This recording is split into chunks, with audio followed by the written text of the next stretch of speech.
শ্ৰীমন্ত শংকৰদেৱ জন্ম 1449 খ্ৰীষ্টাব্দ নগাঁৱৰ আলিপুখুৰীত শ্ৰীমন্ত শংকৰদেৱৰ জন্ম হয়। তেওঁৰ পিতৃৰ নাম কুচুম্বৰ ভূঞা আৰু মাতৃৰ নাম হ'ল সতীয়া সন্ধিয়া।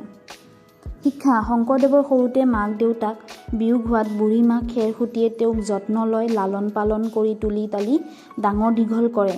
খেৰসুতীৰ যত্নই মহেন্দ্ৰ কন্দলীৰ টোলত শংকৰদেৱে পঢ়িছিল। কথিত আছে যে 12 বছৰ বয়সতে তেওঁ গুৰুক কবিতা লিখি দেখুৱাইছিল। তেতিয়াৰ পৰা তেওঁ স্বৰবৰ্ণ চিহ্ন আকাৰ ইকাৰ ব্যৱহাৰ নকৰাকৈ এটি কবিতা লিখিছিল। কৰতৰ কমল কমল দল নয়ন। তেওঁ সংস্কৃত শাস্ত্ৰত গভীৰ জ্ঞান লাভ কৰিছিল।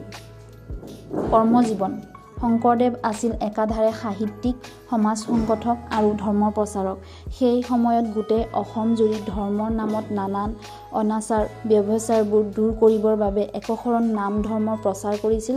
তেওঁ উজনিত বেলগুৰি সত্ৰ, নামনিত বৰপেটা সত্ৰ আৰু কোচবিহাৰতো সত্ৰ পাতে।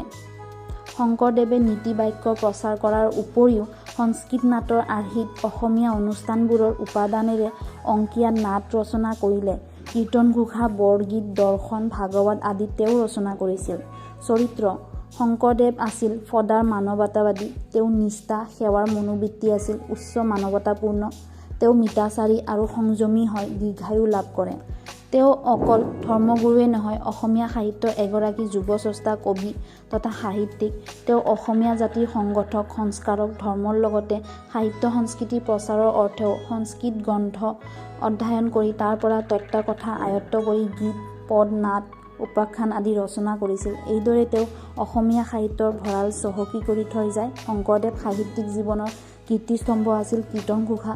ইয়াৰ উপৰি ভাগৱতৰ কেইবাটাও স্কন্ধ, উত্তৰাখণ্ডৰ ৰামায়ণ তেওঁ অসমীয়ালৈ অনুবাদ কৰে। ৰুক্মিণী হৰণ, হৰিশ্চন্দ্ৰ উপাখ্যান আদি কাব্য ৰচনা কৰাৰ লগতে বৰগীতো ৰচনা কৰিছিল। ৰুক্মিণী হৰণ, পাৰিজাত হৰণ, কেলিগোপাল, কালী দমন, ৰাম বিজয় আদি অংকীয়া নাট ৰচনা কৰিছিল। ভক্তি ৰত্নকাৰ শংকৰদেৱৰ এখন শ্ৰেষ্ঠ তত্ত্বমূলক গ্ৰন্থ স্বল্পাবিহীন নাট সিংহযাত্ৰাৰে শংকৰদেৱে অসমীয়া নাট্যবুৰঞ্জীৰ পাতনি মেলিছিল। মৃত্যু শংকৰদেৱে মাত্ৰ 64 বছৰ বয়সত বৈকুণ্ঠ প্ৰয়াণ কৰে। 1568 চনত কোচবিহাৰৰ ভোলাডোঙা সত্ৰত তেখেতৰ মৃত্যু হয়। ধন্যবাদ।